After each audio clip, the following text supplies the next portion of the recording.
आप सभी का स्वागत है हमारे यूट्यूब चैनल ट्विंकल तनु चैनल पे। और आज हम पढ़ने वाले हैं रेस्पिरेशन एंड सर्कुलेशन चैप्टर। अब पढ़ने से पहले मैं आपको बता देती हूँ, अगर आप हमारे चैनल पे नए हो तो प्लीज़ सब्सक्राइब बटन दबा दीजिए और आप बाजू में बेल आइकॉन है वो भी आप ऑल पर सेट कर दीजिएगा। और साथ ही साथ इस सेशन को, इस वीडियो को आप ज़रूर लाइक करिएगा और शेयर भी करिएगा। इसके अंदर मैं आपको जो चैप्टर नंबर 8 है हमारा 12 का, जो हमारा 12 का चैप्टर नंबर 8 है रेस्पिरेशन एंड सर्कुलेशन, ये चैप्टर को एकदम इजी मेथड में आपको समझाने वाली हूँ। एकदम इजी मेथड में, और आपको ऐसे समझ भी जाएगा बहुत अच्छे से कि मैं समझाने ही इतने अच्छी वाली हूँ। ठीक है, चलो सबसे पहले हम ये पढ़ लेते हैं कि रेस्पिरेशन क्या चीज़ है। रेस्पिरेशन क्या चीज़ है, पहला क्या बता रहा है, देखो it's a biochemical process of oxidation of organic compounds in an orderly manner of liberation to chemical energy in a form of ATP. What it means, ये respiration एक biochemical process है। कैसा है ये? एक biochemical, जिसमें ऑक्सीडेशन होता है ऑर्गेनिक कंपाउंड्स का। क्या होता है उनका? ऑक्सीडेशन। और उनको क्या किया जाता है? उनसे लाइब्रेशन करा जाता है केमिकल एनर्जी निकालने के लिए। और केमिकल एनर्जी से क्या किया जाता है? एटीपी बनाया जाता है। जैसे यहाँ पे रेस्पिरेशन का क्या दिया हुआ है हमें formula, C6H12O6 plus 6O2 that give rise to 6O2 plus 6H2O and 38 ATP। क्या दे रहा है ये हमें? एनर्जी प्रोवाइड कर रहा है, हमें ATP दे रहा है। हमें क्या दे रहा है? ATP दे रहा है। समझ रहा है? अब क्या बता रहे थे? अब ऑर्गन्स बता रहे हैं रेस्पिरेटरी एक्सचेंज के। अब पहला तो पढ़ लेते हैं हम कि अब क्या बता रहे हैं यहाँ पे। पहला बता रहे हैं, it should have large surface area, it should be thin, highly vascular and permeable to allow exchange of gases, it should be moist. These three features has been included in respiratory surfaces. क्या बता रहा है? सबसे पहले क्या बता रहा है कि उस जो भी चीज़ से वो हो रहा है, क्या रेस्पिरेशन हो रहा है, वहाँ का सरफेस कैसे होना चाहिए? लार्ज एरिया होना चाहिए। दूसरा क्या बता रहा है? वो एरिया में जो वो रहेगा, जैसे ये लीफ है, लीफ कैसा होना चाहिए? अगर इससे रेस्पिरेशन हो रहा है तो वो कैसी होनी चाहिए? थीन होनी चाहिए, वेस्कुलर होनी चाहिए, और साथ ही साथ वो परमिएबल होना चाहिए जिससे हम एक्सचेंज कर सके गैसेस को। और तीसरा क्या कि वो एकदम मॉइस्ट होना चाहिए। ये तीन चीज़ें अगर रही तो क्या बोलेंगे हम? रेस्पिरेटरी प्रोसेस हो रही है। इसके ये जो है ये उनके वो है, क्या है? फीचर्स। अब देखो, गैसियस एक्सचेंज इन प्लांट्स। सबसे पहले हमको क्या पढ़ना है? हमें पढ़ना है प्लांट्स में कैसा होता है एक्सचेंज। हमने 11th में भी पढ़ा था और 10th में भी पढ़ा था कुछ टॉपिक्स। तो इसमें क्या बता रहे हैं? देखो, इसमें जो हमारा प्लांट्स के थ्रू कैसे होता है? A terrestrial plant has stomata on leaves and the young stems and tentacles on the stem surface for exchange of gases. क्या बता रहा है? एक टेरेस्ट्रियल फ्लावरिंग प्लांट, उसके पास बहुत सारे एयर स्पेसेस होते हैं, उनके सेल, उनके स्टीम, उनके लीव्स, इनके रूट्स में बहुत सारे एयर स्पेस होते हैं, जिसके थ्रू क्या करते हैं वो लोग? ऑक्सीजन का डिफ्यूज़न जो भी रहता है, इस ऑक्सीजन बाहर देना और कार्बन डाइऑक्साइड अंदर लेना। ये करते हैं। कहाँ प्रेजेंट रहता है? तीन चीज़ें बताया, एक स्टोमेटल, एक लीफ, एक क्या बताया? स्टीम, और एक है रूट एक्स्ट्रा। ये चार चीज़ों से क्या होता है? Respiration, exchange of gases. यहाँ इतना ही बताया है। अब क्या बता रहा है? Respiration in animals. अब एनिमल्स में कैसा होता है? Depending upon the complicity of organization and the surrounding medium, respiratory organ have become specialized and are usually associated with the transport system. What it means, अगर एनिमल में respiratory organ होगा तो कैसा होना चाहिए? स्पेशलाइज्ड होना चाहिए पहली बात, और इन्वायरमेंट के थ्रू होना चाहिए। मतलब इन्वायरमेंट, उनका सराउंडिंग किस टाइप का है, उनका अंदर की टिश्यू जो भी है, ऑर्गेनाइजेशन वो कैसे है ऑर्गन के, वो देखना है। ठीक है, अब यहाँ पे जो सेकंड जो है 154 पेज, इसमें कुछ रेस्पिरेटरी सरफेस दिए हुए ऑर्गेनिजम्स के ऑर्गन्स। सबसे पहला किसका दिया है? Sponges, okay, sponges, protist, okay, इनके बारे में क्या बता रहा है, इनकी हैबिटेट कैसी है, एक्वाटिक है, इनका रेस्पिरेटरी ऑर्गन क्या है, प्लाज्मा मेम्ब्रेन, ओके। कुछ ये एक्चुअली क्या आता है बोर्ड्स में ना, इनके ऊपर से क्वेश्चन भी पूछ लिया जाता है, ठीक है, तो उसको याद करना। ज़्यादातर इस टाइप के books, lungs, external Gill, internal gills, इस टाइप के ज़्यादा क्वेश्चन आते हैं, ओके। पर क्या भरोसा हो गया बोर्ड्स वालों का, तो आप लोग लर्न कर लेना। इसमें क्या बता रहा है, स्पॉन्जेस कैसे है, एक्वाटिक है, और इनकी जो वो है क्या, रेस्पिरेटरी सरफेस, वो क्या है, प्लाज्मा मेम्ब्रेन है, ओके। उसके बाद देखो फ्लैटवर्म्स, जैसे कि Planaria, annelids, okay, earthworm, bleach, okay, okay, उनमें क्या है, वो लोग सेमी एक्वाटिक है और एक्वाटिक दोनों चीज़ें हैं। उनका क्या बता रहा है रेस्पिरेटरी सरफेस, उनका बता रहा है प्लाज्मा मेम्ब्रेन। उनकी स्किन जो रहती है वो बहुत मॉइस्ट रहती है, इसमें मॉइस्ट स्किन आ गया तो हम इसमें फ्रॉग को भी पकड़ लेंगे, ठीक है, इसमें फ्रॉग को भी ले आएंगे, क्योंकि एम्फीबियन है फ्रॉग, पानी में भी रहता है, बाहर भी रहता है, ठीक है, समझ रहे हो। अब इंसेक्ट्स में कैसा होता है, देखो वो टेरेस्ट्रियल होते हैं, ठीक है, उनके पास क्या होता है, ट्रेचियल ट्यूब्स होते हैं, ओके, उनके पास क्या होता है, ट्रेचियल ट्यूब्स होते हैं, ठीक है। उसके बाद आता है स्पाइडर्स एंड स्कॉर्पियंस। स्पाइडर और स्कॉर्पियंस में क्या बता रहा है, वो भी टेरेस्ट्रियल होते हैं, उनके पास बुक लंग होती है, क्या रहता है उनके पास बुक लंग रहती है, ओके। उसके बाद अर्थोपोडास में क्या बता रहा है, वो एक्वाटिक रहते हैं और उनके पास बुक गिल्स होती है। कभी भी कंफ्यूज मत हो जाना बुक गिल्स और बुक लंग्स में, ओके। एक्वाटिक में बुक्स गिल्स बोलना और टेरेस्ट्रियल में लंग्स बोलना, ओके, बुक लंग्स बोलना। अब उसके बाद आता है फ्रॉग, सैलेमेंडर्स, और क्या है ये, ओके, न्यूट्स। इनमें क्या बता रहा है, एक्वाटिक, इसमें क्या बता रहा है, एक्वाटिक। इसमें जो इनका रेस्पिरेटरी सरफेस है वो क्या है, एक्सटर्नल गिल्स है, एक्सटर्नल गिल्स। उसके बाद क्या बता रहा है, फिश क्या है, एक्वाटिक है, इनका कैसा है, इंटरनल गिल्स है। इसका क्या है, रेप्टाइल्स, बर्ड्स एंड मैमल्स, उसमें क्या है, लंग्स है। किसमें, रेप्टाइल्स, बर्ड्स और मैमल्स में क्या है, लंग्स है, ठीक है, समझ रहे हो। उसके बाद लास्ट क्या है, टर्टल्स कैसे रहते हैं, अंडर वाटर रहते हैं, और उनका जो इनका क्या रहता है, कोलाका, ओके, ये है। अब क्या बता रहा है, ह्यूमन रेस्पिरेटरी सिस्टम, ओके, इसमें देखो ह्यूमन रेस्पिरेटरी सिस्टम। अब हम सांस कहाँ से लेते हैं, ऑब्वियसली नोज से, ठीक है, हमारा नॉस्ट्रिल से, ओके।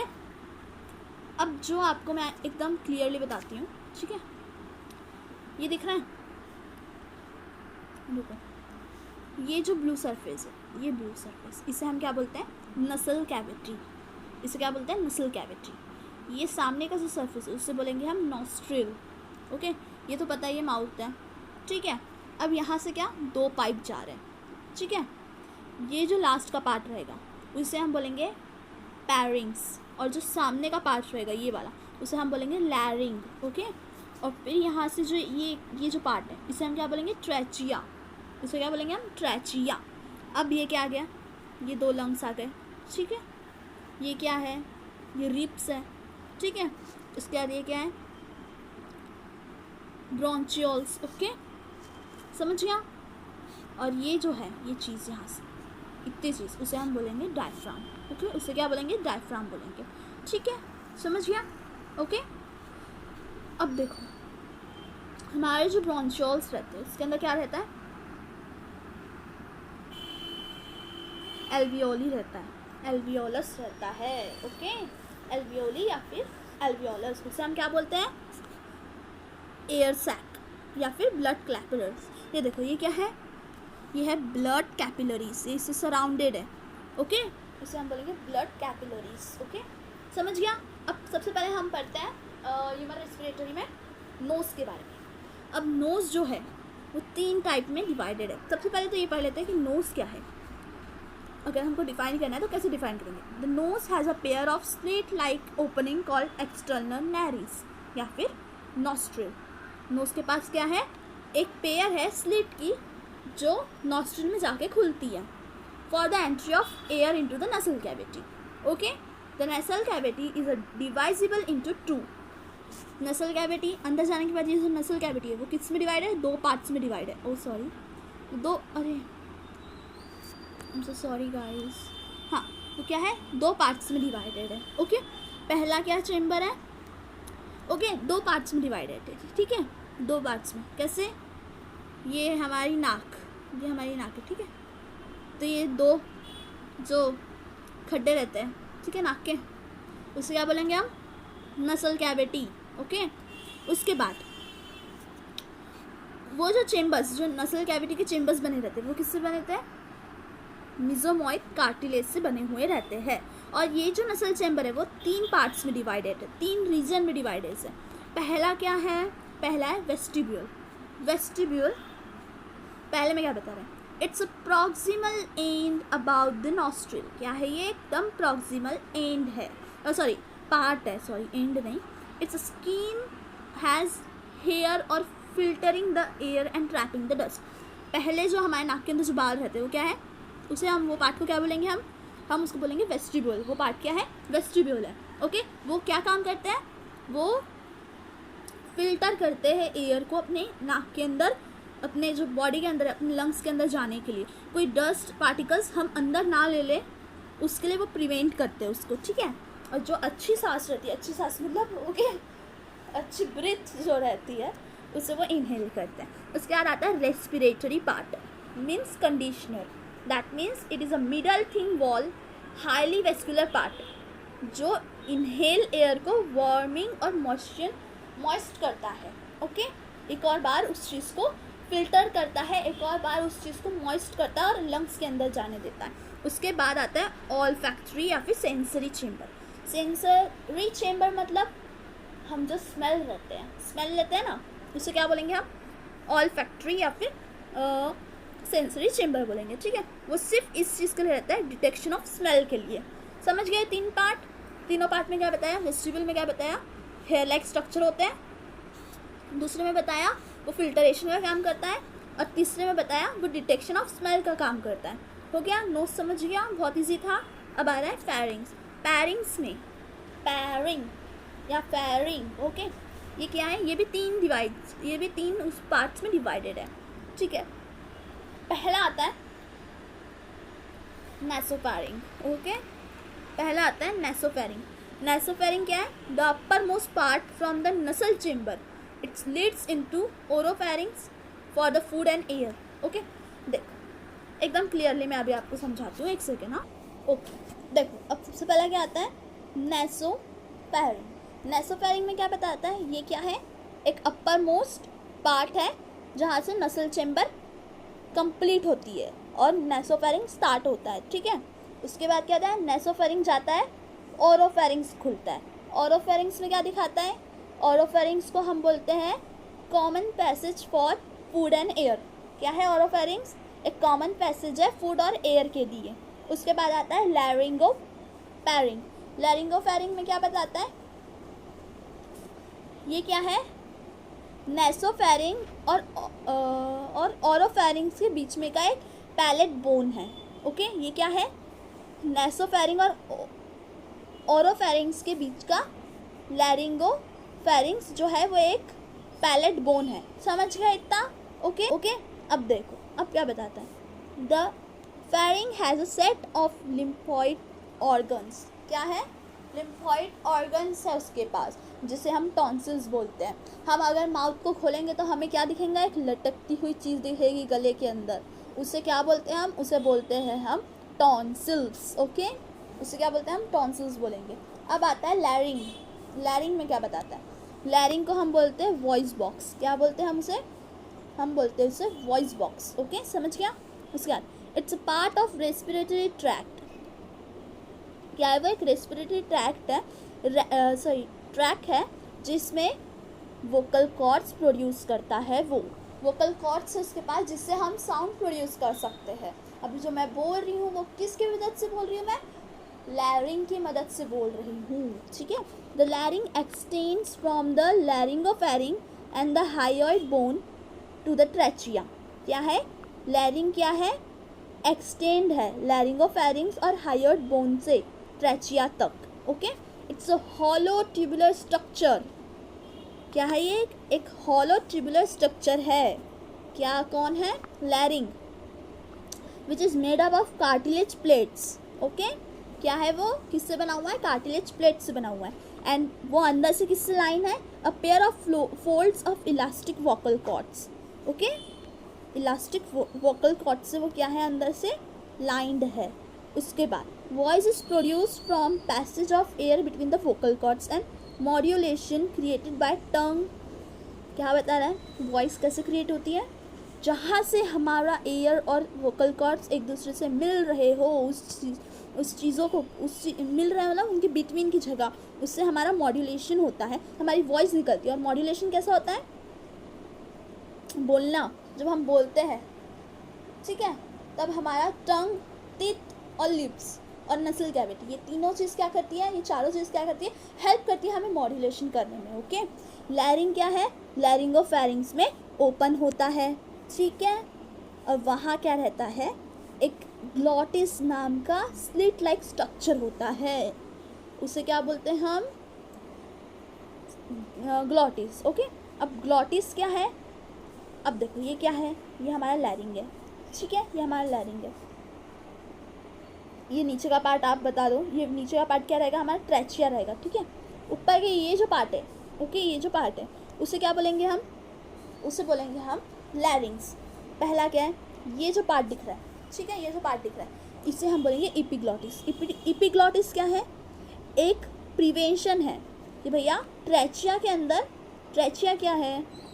ट्रेचिया मतलब पता है? अभी आगे पढ़ेंगे। ट्रेचिया मतलब ये होता है विंड पाइप, जहाँ हम सांस लेने की पाइप रहती है। हमारे अंदर दो नली रहती है, दो पाइप्स रहती है, एक रहती है फुट पाइप, एक रहती है विंड पाइप। तो विंड पाइप के अंदर खाना ना जाए, पानी ना जाए, इसके से क्या होता है? वहाँ पे एक इपिग्लॉटिस नाम की एक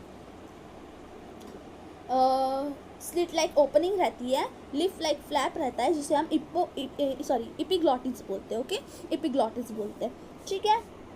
अब देखो, ठीक है, ये समझिए आपको। अब देखो ट्रेचिया, ट्रेचिया के बारे में क्या बता रहा है? It's long 10 to 12 centimetre in length. क्या है ये ट्रेचिया? 10 to 12 सेंटीमीटर लेंथ है उसकी। It runs through a neck in front of oesophagus and extend into और up to the middle of thoracic cavity. Thoracic cavity और oesophagus. देखो अब आपको मैं एक डायग्राम बताती हूँ। ओके, देखो अब क्या बता रहे हैं? देखो ये क्या है हमारा? ये ट्रेचिया है। ये जो पार्ट है ये क्या हुआ? हमारा लैरिंग हुआ, ठीक है, वो हमारा लैरिंग हुआ, ठीक है। अब ये जो इतना सा पार्ट बचा है यहाँ से यहाँ तक का, उसे हम क्या बोलेंगे? ट्रेचिया बोलेंगे। वो कितना रहता है? 10 to 12 सेंटीमीटर लॉन्ग रहता है इन लेंथ में। Okay, 2 minute. क्या रहता है वो? 10 to 12 सेंटीमीटर कैसा रहता है? लॉन्ग रहता है। उसके बाद क्या बताया मैंने? देखो उसके बाद मैंने ये बताया कि जो हमारा ट्रेचिया रहता है, ठीक है, जो हमारा ट्रेचिया रहता है उसके पास ना वो रहती है, क्या? लॉन्ग ट्यूब रहती है। उसे हम क्या बोलते हैं? ट्रेचिया को विंड पाइप बोलते हैं। उसे हम क्या बोलते हैं? विंड पाइप बोलते हैं। उसके बाद क्या बताया? It's runs through the neck in front of oesophagus. Oesophagus क्या बताया? ये हमारी नेक है, ये हमारी नेक है, इसे क्या बोलेंगे हम? इसोपैगस बोलेंगे, ठीक है। वो क्या है? इसोपैगस में से और कहाँ तक आ रही है वो? थोराइक कैविटी तक आ रही है, थोराइक कैविटी तक आ रही है। इसके से वहाँ पे क्या बोला है? It's runs through the neck in front of esophagus and extended into the middle of thoracic cavity, middle of thoracic cavity। Okay, उसके बाद जो हमारा कार्टिलेज है, अब पास से देखेंगे हम कार्टिलेज को, तो क्या बता रहा है? देखो कार्टिलेज में किस टाइप की चीज़ें बता रही है? 1 2 ऐसे स्प्लिट लाइक थिंग्स दिख रहे होंगे आपको, इस लाइन दिख रही होगी। उस लाइन कितनी रहती है? उसे हम रिंग बोलेंगे। Okay, 1 ring, 2 ring, 3 4 5 6 7 8 9 10। ओके, ऐसी रिंग्स रहती है। ओके, ऐसे आप गड़बड़ी मत कर देना, ठीक है। ऐसे रिंग्स रहती है। ओके, वो रिंग्स को क्या बोलते हैं हम? वो रिंग्स किससे बनी हुई रहती है? उस रिंग्स को क्या बोलते हैं? वो रिंग्स को हम बोलते हैं सी शेप रिंग्स। उन्हें हम क्या बोलते हैं? सी शेप रिंग्स। ओके, उसे हम सी शेप रिंग्स बोलते हैं। और वो कितनी वहाँ पे प्रेजेंट रहती है? हर एक उसमें 20 रिंग्स प्रेजेंट होती है। हर लो में 20 रिंग्स प्रेजेंट होती है।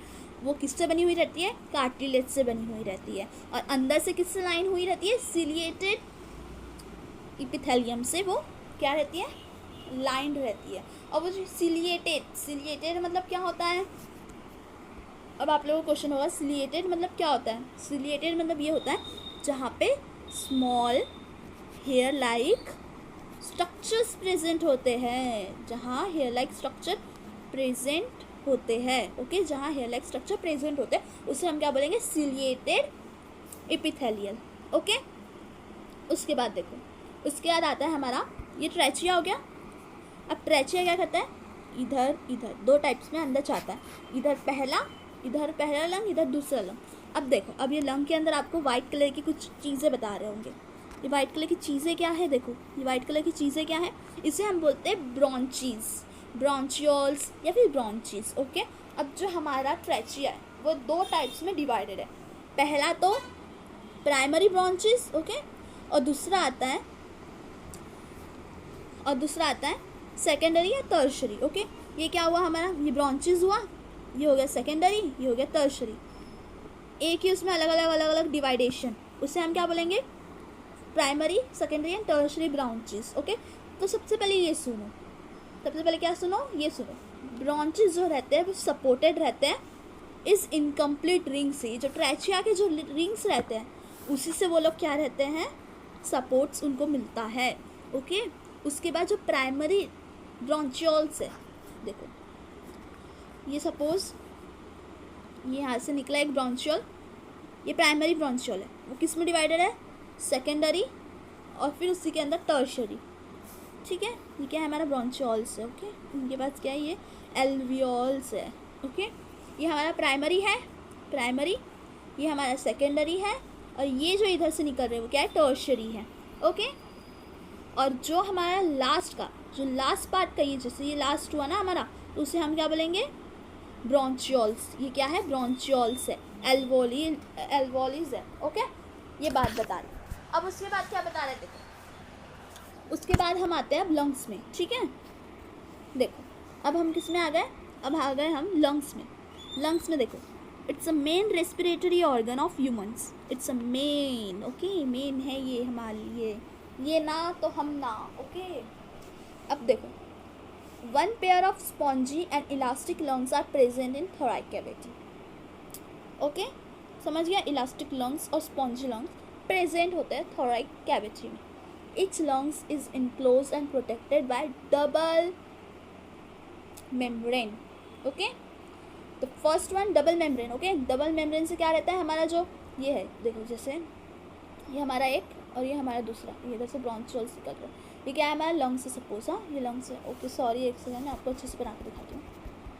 ठीक है, ध्यान दो ना, हम फोटो में ही देख लेते हैं। ठीक है, ये देखो, ये क्या है? ये हमारा लंग्स है। ठीक है, ये हमारा लंग्स है। अब इस लंग्स में क्या दिखा रहा है? Double membrane. ये एक मेम्ब्रेन हो गई, उसके ऊपर ही दूसरी मेम्ब्रेन, ऐसी दो मेम्ब्रेन्स रहती है जो उसको प्रोटेक्ट करती है लंग्स को। पहली जो रहती है, बाहर की जो रहती है, उसे हम बोलते हैं आउटर पैरेटियल। ओके, और अंदर की को क्या बोलते हैं हम? Inner vascular membrane. ओके, दो मेम्ब्रेन बोला जाता है। अब देखो, हमारा जो राइट लंग रहता है, ओके, जो हमारा राइट लंग रहता है वो कैसे रहता है?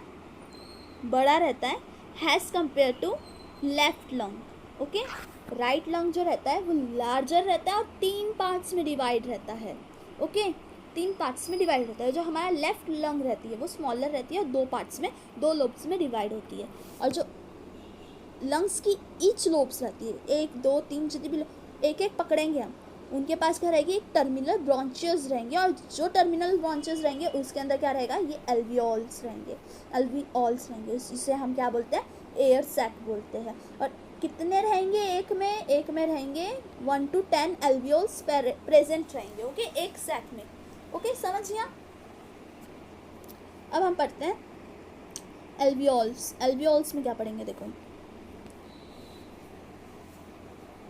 This are thin wall lobulated structure. कैसी है? थीन वॉल लॉब्यूलेटेड स्ट्रक्चर है। Like a bunch of grapes. Okay, कैसी दिखती है वो? जब हम कोई ग्रेप्स को देखते हैं तो ग्रेप्स कैसे रहते हैं? एकदम बंच में रहते हैं, उस टाइप की एल्वियोल्स दिखती है। Okay, each alveoli is surrounded by a network of capillaries. क्या किस सराउंडेड रहती है? देखो मैंने आपको यहाँ पे फोटो में भी बताया था। ये क्या दिखाई दे रहा है? देखो ये क्या दिखाई दे रहा है आप लोगों को? देखो ये क्या है? ये कैपिलरीज है। ये जो ऐसे ऐसे दिखाई दे रही है ना, उससे हम क्या बोलेंगे? कैपिलरीज बोलेंगे।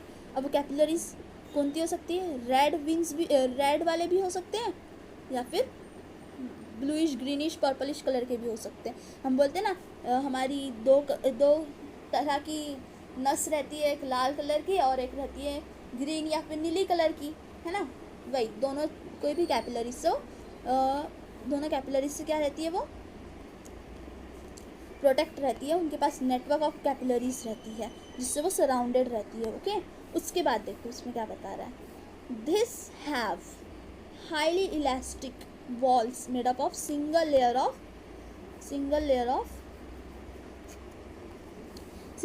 of squamous epithelial। ओके, एक सेकेंड, कहाँ गया वो?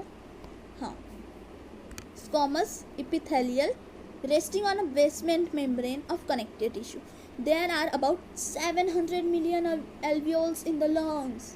How many? 700 alveoles हमारे lungs के अंदर अभी present है करंटली। अब वो क्या कर रहे हैं? अल्वियोल्स क्या काम करते हैं? ये करते हैं एक्सचेंज ऑफ गैसेस का काम। कौन करता है एक्सचेंज ऑफ गैसेस का काम? ना भैया, लंग्स नहीं। लंग्स के अंदर जो हमारी जो अल्वियोल्स रहते हैं वो करते हैं एक्सचेंज ऑफ गैसेस का काम। ओके, समझ गया? कितनी प्रेजेंट रहती है? 700 मिलियन। ओके, मिलियन प्रेजेंट रहती है हमारे शरीर में, हमारे ह्यूमन बींग्स के। ओके, समझ गया? अब आता है डायफ्राम। डायफ्राम क्या होता है? डायफ्राम क्या है? एक मस्कुलर स्पेक्ट्रम है जो कि थोराइक कैविटी और एब्डोमिनल कैविटी को सेपरेट्स करता है। क्या करता है? वो सेपरेट करता है थोराइक कैविटी। थोराइक कैविटी किसको बोलेंगे? इसको हम थोराइक कैविटी बोलेंगे। और जो पेट से नीचे का भाग है उसे हम बोलेंगे एब्डोमिनल कैविटी। ठीक है, उन दोनों को क्या करती है? वो सेपरेट करती है। कैसी रहती है? शेप में डोम शेप रहता है, डोम शेप। ओके, और ये क्या काम करती है? कॉन्ट्रैक्शन का काम करती है। जब हम सांस ऊपर लेंगे, मतलब हम इनहेल करेंगे, तो क्या होगा? जो हमारा डायफ्राम है वो लंग्स की तरफ ऊपर आएगा, और जैसे ही हम एक्सपिरेशन करेंगे तो क्या होगा? हमारा डायफ्राम नीचे जाएगा। Okay, sorry. ओके, हाँ देखो, अब मैं आपको बताती हूँ। पहले एक सेकेंड ना, मैं आपको बताती हूँ। मैंने ना आपके लिए बहुत अच्छी एक पिक लेकर रखी है, देखो। अब बताती हूँ आपको एकदम क्लियरली। ये क्या है? इंस्पिरेशन, और ये है एक्सपिरेशन। यहाँ इंस्पिरेशन का मतलब क्या होता है? ऑक्सीजन लेना। एक्सपिरेशन मतलब CO2 को छोड़ना। ठीक है, सांस को छोड़ना। देखो CO2 में क्या हो रहा है? इंस्पिरेशन कर रहे हैं तो क्या हो रहा है? हमारा डायफ्राम नीचे हो रहा है। ओके, कैसा हो रहा है? हमारा डायफ्राम नीचे हो रहा है। और जो हमारा, जब हम उसको लेंगे, किसको? एक्सक्रीशन करेंगे, जब हम उसे छोड़ेंगे तो क्या होगा? डायफ्राम ऊपर जाएगा। ओके, देखो इंस्पिरेशन मतलब क्या होता है? जब सांस अंदर लेते हैं हम एयर को जब ब्रीथ करते हैं उससे हम क्या बोलेंगे? इंस्पिरेशन बोलेंगे। और एक्सपिरेशन किसको बोलेंगे? एक्सपिरेशन उसको बोलेंगे जब हम हमारे लंग्स से एयर को बाहर भेजेंगे। ठीक है, समझ गया? अब जो हमारा इंस्पिरेशन में क्या होगा? जो हमारा डायफ्राम है वो फ्लैट हो जाएगा और साथ ही साथ डाउनवर्ड्स जाएगा, डाउनवर्ड्स। ओके, और एक्सपिरेशन में क्या होगा? एक्सपिरेशन में जो हमारा डायफ्राम है वो रिलैक्स्ड होगा। ओके, समझ गया? और एक और बात, अगर इंस्पिरेशन हो रही हो तो क्या होगा? थोराइक केज में वॉल्यूम इंक्रीज होगा। थोराइक केज का वॉल्यूम कैसे होगा? इंक्रीज होगा। और अगर एक्सपिरेशन हो रहा है तो क्या होगा? थोराइक केज का वॉल्यूम जो रहेगा वो डिक्रीज होगा। ओके, समझ गया? अब देखो आगे का। ओके ठीक है, मैंने अभी बता दिया, समझ गया आप लोगों को। ब्रीथिंग क्या है? एक फिजिकल प्रोसेस है जहाँ पे एक्सचेंज ऑफ गैसेस होती है एटमॉस्फेयर और लंग्स के बीच में, ठीक है। वो दो टाइप से, एक इंस्पिरेशन एक एक्सपिरेशन। इंस्पिरेशन का मतलब अभी बता दिया, एक्सपिरेशन का भी मतलब बता दिया, ठीक है, हो गया दोनों। अब देखो, अब हम आते हैं external respiration exchange gases at alveolar level. अब हमने पढ़ लिया कि हमारा जो एक्सचेंज ऑफ गैसेस होता है वो एल्वियोल से होता है, पर एल्वियोल से कैसे, किस टाइप से होता है वो हम देखेंगे। अब ये हमारा डायग्राम है, इसके थ्रू देखेंगे हम, ठीक है। तो देखो, सबसे पहले हम इस चीज़ की बात करेंगे कि कैसे होता है, ठीक है। तो देखो, आप लोग सबसे पहले सुन लो जो मैं आपको बता रही हूँ। पहला जो एल्वियोलर लेवल में जो रेस्पिरेशन होगा, एक्सचेंज ऑफ गैसेस होगा, उसमें क्या होगा? The exchange of gases between the alveolar air and the blood takes place through thin squamous epithelial layer of alveolus and similar layer of capillary walls. Respiratory gases will always diffuse from an area of higher partial pressure to an area of lower partial pressure in two regions. Due to differences in partial layer, carbon dioxide diffuses from the capillaries into alveoles where oxygen will diffuse from alveoles to the capillaries. समझा? नहीं समझा? देखो देखो बच्चों, अब देखो मैं क्या बता रही हूँ आप लोगों को, पहले ही देखो, ये क्या है? यहाँ से हमारा पल्मोनरी आर्टरी से ब्लड आ रहा है, ठीक है। हमारा क्या आ रहा है? ब्लड आ रहा है। अगर हमारे पास O2 रहेगा तो हमारा ब्लड RBC बनेगा, रेड ब्लड सेल, ओके ठीक है, समझ रहे हो? तो क्या होगा, इस पार्ट में क्या हो रहा है? O2 अंदर आ रहा है, तो क्या हो रहा है? ऑक्सीजन किससे डिफ्यूज़ हो रहा है? रेड ब्लड सेल के साथ डिफ्यूज़ हो रहा है, ओके। और जो हमारा कार्बन डाइऑक्साइड है वो इस चीज़ों से बाहर जा रहा है, मतलब क्या हो रहा है? उनका डिफ्यूज़न हो रहा है एल्वियोल से, ओके। उनका क्या हो रहा है? डिफ्यूज़न हो रहा है एल्वियोल से, और फिर वो ब्लड कहाँ जा रहा है? पल्मोनरी वेन के पास जा रहा है, जहाँ पे हमारी पूरी बॉडी में सप्लाई होगा वो, ओके। जहाँ पे हमारी पूरी बॉडी में वो सप्लाई होगा, किससे होगा? पल्मोनरी वेन से। अब देखो क्या बता रहा है, एकदम इजीली लेना है कॉन्सेप्ट को, ज़्यादा हार्ड नहीं है, ज़्यादा इजी भी नहीं है, ओके। दोनों मत समझना, मीडियम में, सब रेंज में, ओके। देखो अब क्या बता रहा है, यहाँ से क्या हो रहा है? हमारा पल्मोनरी आर्टरी से ब्लड आ रहा है। ये क्या है? हमारी कैपिलरीज है ये। उसके बाद ये हमारा एल्वियोलर मेम्ब्रेन है, ये हमारा रेस्पिरेटरी मेम्ब्रेन है, ये हमारा सरफेस लिक्विड है, और यह कहाँ, ये क्या हो रहा है? हमारा ऑक्सीजन एयर जो है वो अंदर आ रही है। यहाँ क्या हो रहा है? डिफ्यूज़न हो रहा है रेड ब्लड सेल के साथ उनका ऑक्सीजन का, और इस साइड में क्या हो रहा है? इस साइड में जो कार्बन डाइऑक्साइड है वो क्या हो रहा है? एल्वियोल से बाहर, ठीक है। एल्वियोल से क्या हो रहा है? डिफ्यूज़न होकर बाहर निकल रहे हैं, और इसके जो हमारी रेड ब्लड सेल है वो कहाँ जा रहे हैं? Blood goes to pulmonary vein. कहाँ जा रही है? पल्मोनरी वेन के पास जा रही है, ठीक है, समझ गया। अब देखो यहाँ देखो, एक मेन चीज़ बता रही है, carbon dioxide of blood entering the pulmonary capillaries is 4 mmHg। क्या है? हमारी पल्मोनरी कैपिलरी के अंदर जब ब्लड एंटर करता है कार्बन डाइऑक्साइड में, तब क्या 45 mmHg ब्लड एंटर करता है कार्बन डाइऑक्साइड के थ्रू पल्मोनरी कैपिलरीज में। और सेम जब कार्बन डाइऑक्साइड एल्वियोलर एयर में जाती है तब कितनी होती है? 40 mmHg होती है। और सेम अगर हम बात करें ऑक्सीजन के बारे में, तो जब वो ब्लड से पल्मोनरी कैपिलरीज में जाती है तो कितनी ब्लड आती है? 40 mmHg, और एल्वियोल में जा रही होगी तो 104 mmHg, ओके, समझ गया, ओके। अब देखो, अब हमें यहाँ कुछ पल्मोनरी वॉल्यूम्स और कैपेसिटीज़ के बारे में दिया।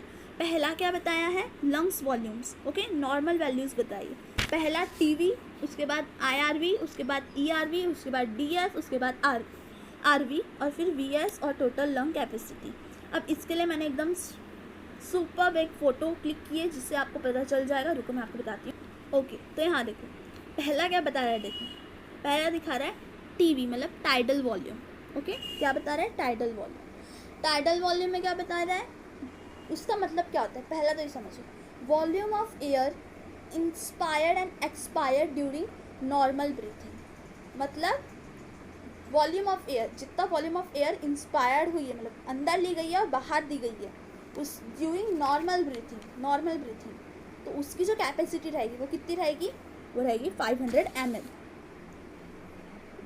कितनी रहेगी, 500 ml। दूसरा बता रहा है IRV मतलब इंस्पिरेटरी रिवर्स वॉल्यूम। उसमें क्या होगा, मैक्सिमम वॉल्यूम ऑफ एयर, मतलब मैक्सिमम वॉल्यूम ऑफ एयर और the extra volume of air that is inspired during force breathing. हम जब फोर्स ब्रीथिंग करते हैं, फोर्स्ड मतलब जब हमें एकदम गहरी सांस लेते हैं ना, अचानक से एकदम सांस में दिक्कत हो जाती है, तो अचानक से सांस लेते हैं, फिर जितनी भी ज़्यादा सांस हम ले लेते हैं, ज़्यादा हम ब्रीथ कर लेते हैं, ज़्यादा एक्स्ट्रा वॉल्यूम में जब एयर हमारे अंदर आ जाती है, तब उनकी कैपेसिटी कितनी होती है,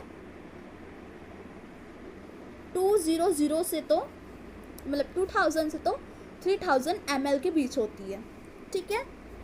उसके बाद आती है ERV कैसा होता है, एक्सपिरेटरी रिवर्स वॉल्यूम। उसमें क्या होता है, maximum volume of air that is expired during the force breathing. मतलब जब एक्सपायर मतलब हम जब सांस को छोड़ते हैं,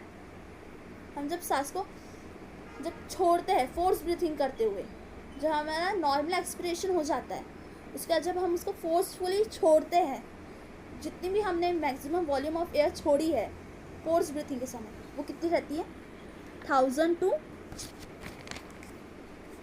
1100 तक ml रहती है, ओके। उसके बाद लास्ट आता है RV मतलब रिवर्स वॉल्यूम। रिवर्स वॉल्यूम में क्या होता है, volume of air that remains in a lungs and the dead space even after the maximum expiration. हमने एक्सपिरेशन कर लिया है, हमने क्या किया, हमने सांस छोड़ दी है, पर तो भी जितनी भी डेड स्पेस बची रहती है लंग्स के अंदर, वहाँ पे वो वॉल्यूम ऑफ एयर रह जाती है, ओके। हमने एक्सपिरेशन कर लिया तो भी रह जाती है, रिमेन हो जाती है, उससे क्या बोलते हैं हम, कितनी बचती है वहाँ पे, 1100 मतलब 1100 to 1200 तक, ओके, इतनी वहाँ रहती है। ये समझिए आप लोगों को। टाइडल वॉल्यूम में क्या बता रहा है, वहाँ पे 500 ml 500 ml कैपेसिटी रहती है। पहला टाइडल वॉल्यूम में क्या बताया, जब नॉर्मल ब्रीथिंग होती है, जब हम इंस्पायर्ड और एक्सपायर्ड करते हैं, मतलब सांस छोड़ते हैं और सांस लेते हैं, जब नॉर्मल ब्रीथिंग होती है, तब हमारे पास कितनी कैपेसिटी होती है, कितनी ml की कैपेसिटी होती है, 500 ml की कैपेसिटी होती है टाइडल वॉल्यूम में। उसके बाद हमने क्या पढ़ा, IRV में क्या पढ़ा, इंस्पिरेटरी रिवर्स वॉल्यूम में क्या पढ़ा हमने, कि जितना भी हम मैक्सिमम वॉल्यूम ऑफ एयर लेते हैं या फिर एक्स्ट्रा एयर लेते हैं फोर्स ब्रीथिंग के समय अंदर लेते हैं, तब कितनी कैपेसिटी होती है, कितनी ml की कैपेसिटी होती है, 2000 to 30,000 30 बोल रही हूँ, 3000, ओके गाइस, 3000। उसके बाद आता है ERV मतलब एक्सपिरेटरी रिवर्स वॉल्यूम। उसमें क्या बताता है, जितनी भी मैक्सिमम एयर हमने इंस्पायर्ड की है, मतलब बाहर फेंकी है फोर्स ब्रीथिंग के समय, उसे हम क्या बोलेंगे, उसकी कैपेसिटी कितनी रहेगी, उसकी कितनी रहेगी, 1000 to 1100, ओके। उसके बाद क्या है, उसके बाद है RV क्या है, रिवर्स वॉल्यूम में क्या बता रहा है, देखो, जो वॉल्यूम हमने एक्सपिरेशन कर लिया है तो भी लंग्स के अंदर डेड स्पेस में बची हुई है, वो कितनी कैपेसिटी में बची हुई रहती है, 1100 to 1200, ओके गाइस, समझ गया। अब देखो, अब हम जाते हैं दूसरी तरफ। अब देखो, अब आ गए हम लंग कैपेसिटी। अभी हमने क्या पढ़ा था, वॉल्यूम कैपेसिटी, ओके। अब देखो, अब लंग कैपेसिटी में क्या बताया, पहला है टोटल लंग कैपेसिटी। हमारा जो टोटल लंग कैपेसिटी है वो कितनी रहती है, the maximum amount of air that the lungs can hold after a maximum forcefully inspiration. जब हम फोर्सफुली इंस्पिरेशन करते हैं, फोर्सफुली सांस या फिर ब्रीथिंग को अंदर लेते हैं, तब हमारा जो लंग्स है वो कितनी एयर कितनी अमाउंट ऑफ एयर को होल्ड कर सकता है, कितनी, वो कितनी है 5200 से तो 5800 तक की ml ऑफ कैपेसिटी हमारे लंग्स रखता है टोटल। ओके, टोटल ही बता रहे हैं। और दूसरे में क्या बता रहा है, वाइटल कैपेसिटी मतलब VC, उसमें क्या बता रहा है, the maximum amount of air that can be breathe out after a maximum inspiration, मतलब मैक्सिमम अमाउंट ऑफ एयर जब हमने ब्रीथ आउट कर चुका है, एक्सपिरेशन कर चुका है, इंस्पिरेशन या एक्सपिरेशन कर चुका है, ब्रीथ आउट कर चुका है, इंस्पिरेशन के बाद वो कितनी रहती है हमारे पास बची हुई 41,002 to 4600। ओके, इतनी बची हुई रहती है। ये देखो, अगर हमें वाइटल कैपेसिटी निकालनी है तो बहुत ईजी, क्या करना पड़ेगा हमें, TV, IRV और ERV का क्या करना पड़ेगा, सम करना होगा, और हमें मिल जाएगा 41,002 to 4600 ml कैपेसिटी हमें मिल जाएगा। लगे तो आप करके देखना। ओके गाइस, अब देखो, अब हम पढ़ते हैं इंटरनल एक्सपिरेशन रेस्पिरेशन। ओके, अब इंटरनल रेस्पिरेशन में क्या बताते हैं, अभी हमने अभी क्या देखा, एक्सटर्नल रेस्पिरेशन देखा, अब देखेंगे हम इंटरनल रेस्पिरेशन। इंटरनल रेस्पिरेशन में क्या बता रहे हैं, सबसे पहले ट्रांसपोर्ट ऑफ ऑक्सीजन। हम क्या लेते हैं अंदर, हम अंदर लेते हैं ऑक्सीजन। ओके, ऑक्सीजन में देखो क्या बताता है, only 3% of total oxygen is carried out in a dissolid state by plasma, while 97% of oxygen is carried out in a form of oxyhemoglobin from lungs to tissue। क्या बता रहा है, 3% ऐसे रिमेनिंग टोटल ऑक्सीजन है जो डिससॉलिड state में plasma के through लिए गए होते हैं, और बाकी के जो 97% रहते हैं ऑक्सीजन, वो किससे लिए गए रहते हैं, वो किस फॉर्म में लिए गए रहते हैं, ऑक्सी हीमोग्लोबिन फॉर्म में लिए रहते हैं लंग्स टू टिश्यू के थ्रू। ओके, बस इतना याद रखना है। अब देखो, यहाँ देखो, ये मेन पॉइंट है, वही बता रहे हैं। देखो, रुको एक सेकेंड, देखो, the remaining 97% is bounded to the haemoglobin, मतलब HB present in RBC। 97% haemoglobin present रहता है RBC के अंदर, इसे हम क्या बोलेंगे, ऑक्सी हीमोग्लोबिन। समझ गया, ये हुआ हमारा ट्रांसपोर्टेशन ऑफ ऑक्सीजन के बारे में।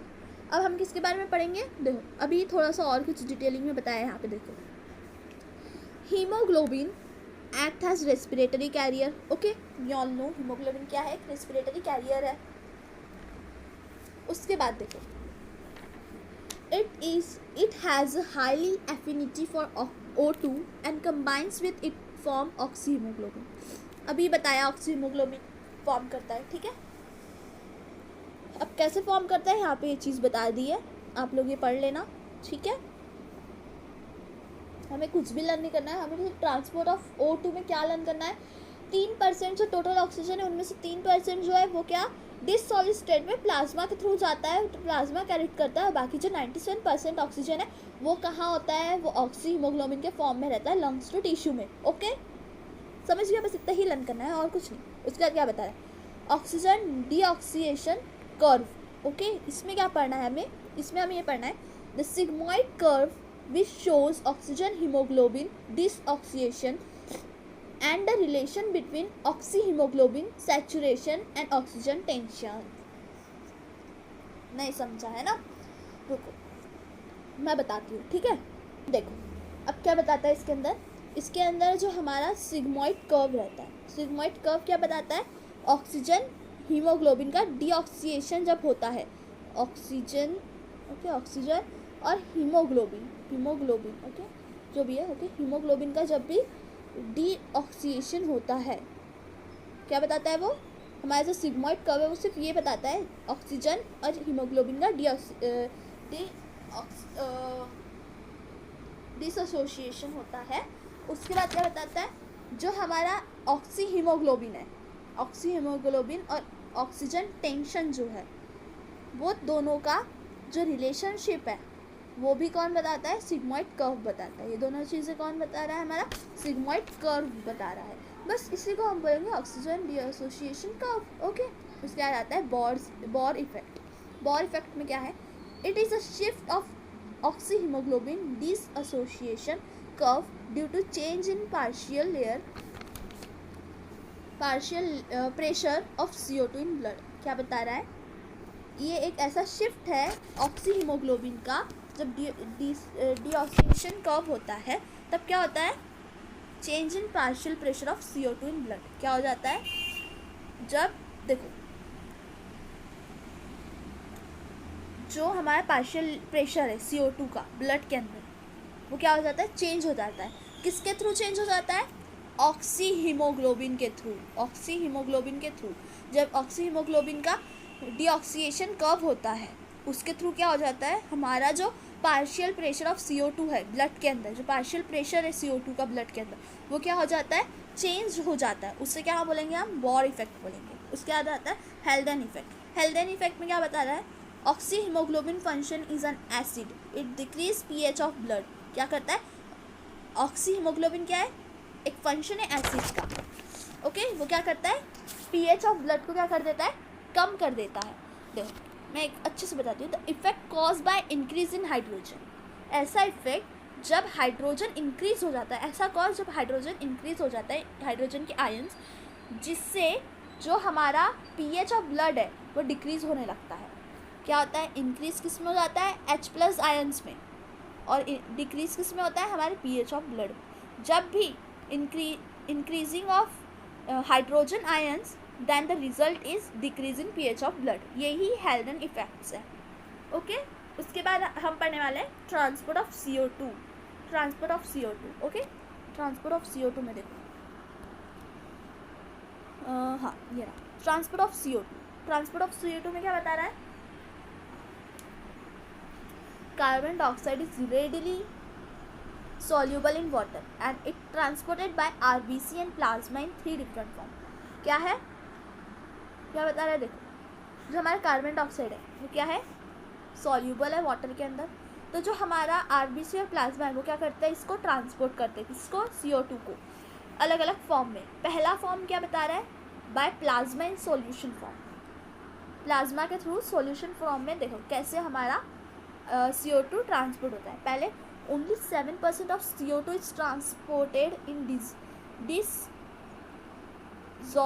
form has carbonic acid. Okay, समझा? नहीं, 7% ऑफ ऑक्सीजन 7% ऑफ CO2 जो रहता है वो क्या होता है? कार्बोनिक एसिड के फॉर्म में ट्रांसपोर्ट होता है प्लाज्मा के थ्रू. क्या होता है? कार्बोनिक एसिड में प्लाज्मा के थ्रू ट्रांसपोर्ट होता है. क्या होता है? CO2. CO2 क्या बनता है? हमारा कार्बोनिक एसिड बन जाता है प्लाज्मा के. प्लाज्मा बनाता है उससे कार्बोनिक एसिड.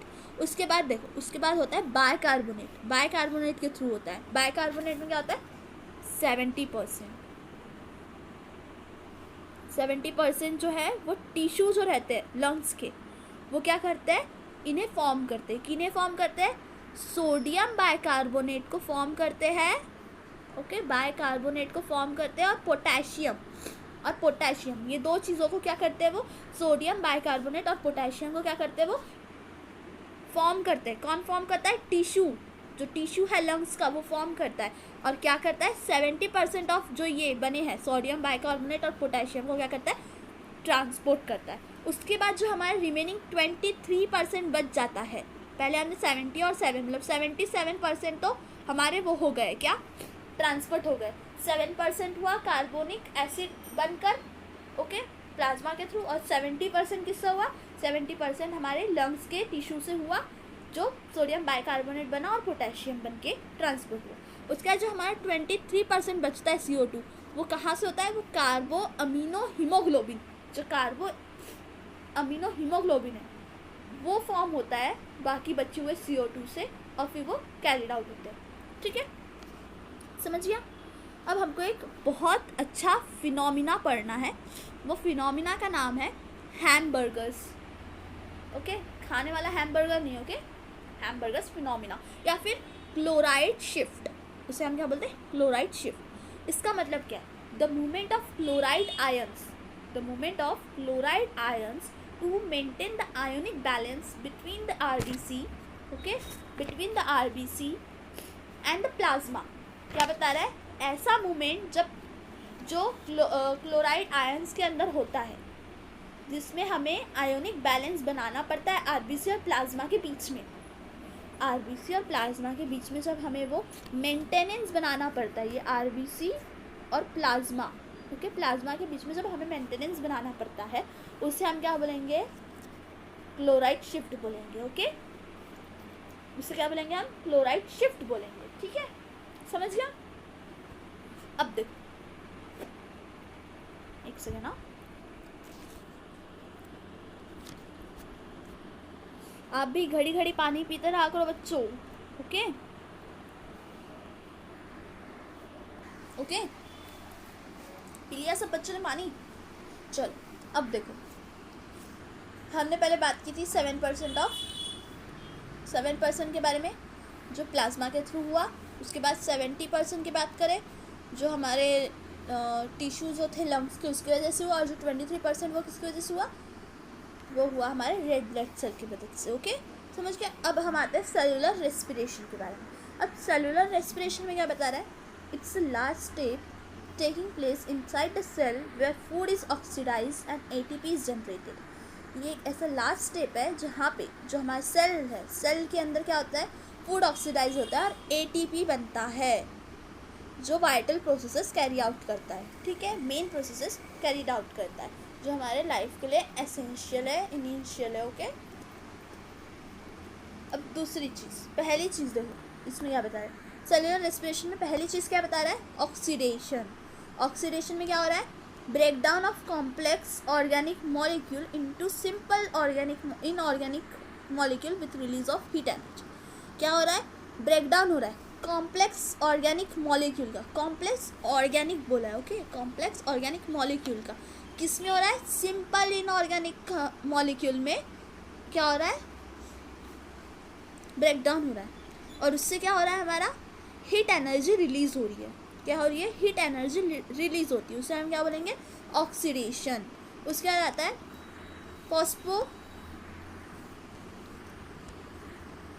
फॉस्फोराइजेशन। ओके, इसमें क्या हो रहा है, it involves trapping the heat energy. ये क्या करता है, ट्रैप करता है हीट एनर्जी को और हाई एनर्जी बाउंड बनाता है एटीपी मॉलिक्यूल्स के साथ। और फिर वो एटीपी मॉलिक्यूल्स जो है वो हमारे वाइटल लाइफ प्रोसेसेस में यूज़ होते हैं। उसे हम क्या बोलेंगे, energy currency of cell. Energy currency of cell कौन है, हमारा एटीपी, हमारा क्या है, energy currency of cell. Okay.